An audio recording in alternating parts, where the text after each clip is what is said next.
Magandang hapon! Kumusta po? Narito po ulit ang update natin para sa lagay ng ating panahon.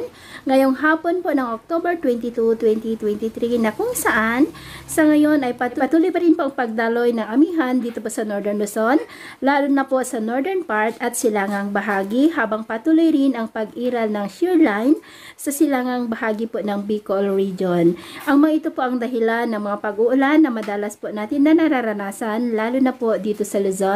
At ito naman po yung pinapakita ng forecast model natin pong ginagamit hanggang sa susunod na 2 linggo. At sa lagay po ng ating panahon, ngayong hapon ay maulap ang kalangitan na may mga pulupulong pag-ulan dito po sa may Cagayan Valley, Ilocos Region, Cordillera, Calabarzon, Bicol Region, Mimaropa, Western Visayas, ilang bahagi ng Central at Eastern Visayas at sa malaking bahagi po ng Mindanao. At sa susunod na mga oras ay patuloy pa rin ang mga isolated rains sa ilang mga lugar, kaya mag-ingat po tayo sa mga banta ng mga pagbaha at pagguho ng lupa.